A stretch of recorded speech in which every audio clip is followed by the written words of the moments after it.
Hey everybody, Sean here with Elite Handyman Services of Pennsylvania, and I'm coming to you today with a Saturday DIY tip in video form as opposed to just a single image with some text on it. So today we're going to talk all about a proper sanding progression. I sand all the time, whether I'm working on drywall, whether I'm working on something that I'm building. You saw some pictures probably of a closet build that I did recently. Today I'm sanding down a very simple step stool that I built as a gift. These are great. People give these out as gifts all the time, first birthdays, baptisms, things like that. They're great for little kids to reach things like sinks and all sorts of other stuff.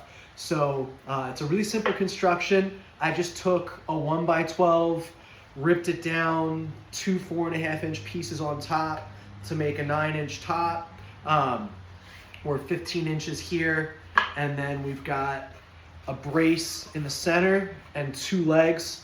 Really simple. I used general purpose screws to put it all together and wood glue to create a solid joint.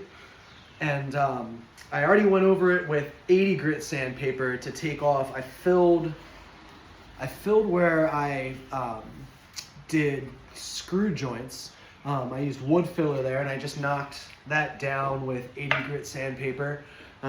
So whenever you're sanding something, you want to have a good progression, especially when you're dealing with wood. So to get a really nice finish, we start coarse and then we go fine. So I started this piece with 80 grit sandpaper, just attached it to my 5-inch random orbital sander, went over it. And when you have a coarse grit sandpaper, what happens is you put some deep scratches into your piece. So if you were to go from 80 all the way up to 220, you would wind up with probably a really choppy looking finish, especially if you were applying paint or stain to it, because you wouldn't have taken enough time to work those deep scratches and things out. So the right way to do it, and it takes a little more time, but the time is worth it because you get a really strong finish. So I started with 80, and I use these 5-inch discs by WorkPro. I get them on Amazon. They're fantastic. So I jump from 80 to 120, then 150 to 180, and up to 240. There's no real right or wrong way to go through this progression as long as you're going from coarse to fine in your grit. Everybody's got a different method that works for them. For me, this is what works. I take my 80 to my 120, 150, 180, and then I hit actually 240 at the very end. So the idea is, as you work through the piece, you create a smoother and smoother finish so that when you go to apply your paint or your stain, it looks really nice at the end. So that's how I do it. It works really well for me. A sanding progression is just so important. So what I'll do is I'll work my way through the progression. So I did my 80 grit, I'll jump up to 120, and I'll work over the piece, always in the direction of the wood grain. That's really important. I'll work over the piece a couple of times. I think of sanding like focusing a picture. So I know I'm ready to move on to the next grit when I feel my piece and it feels just a little bit smoother. Think of it like the focus on a camera.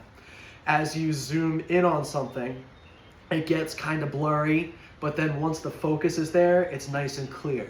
So that's kind of how I think about sanding. When it feels nice and smooth, I liken it to a very clear image on a camera, and that's kind of how I know I'm ready for the next grit. Anytime I'm sanding, I wear a few things, especially when you're dealing with a random orbital sander. It's pretty loud. So I wear ear protection to protect my ears. I wear eye protection because you don't want sawdust, you don't want anything, even like little like any little like splinters or anything to bounce up at your face and get in your eyes. And I also wear a mask because you definitely don't want to breathe that in. When you're sanding, you're essentially shaving off really, really fine pieces of your wood project, and that creates dust. The last thing you want to do is breathe that in. So when you're sanding your projects, you want to use a progression from coarse to fine. You want to wear your PPE. And then once you work through your progression, you're ready for your finish, whatever that may be. I'm going to paint this stool white, and then I'm going to stencil on top of it.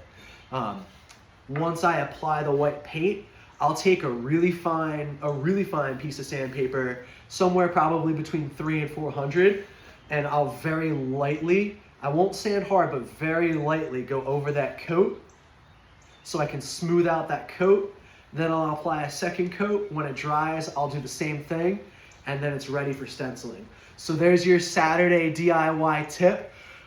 Like, follow, share, and if you like this content, come on back and check it out next Saturday. If you're looking for help with a project in your home, you can find my contact information in the link in bio, or you can send me a DM here. Thanks again, and have a great day.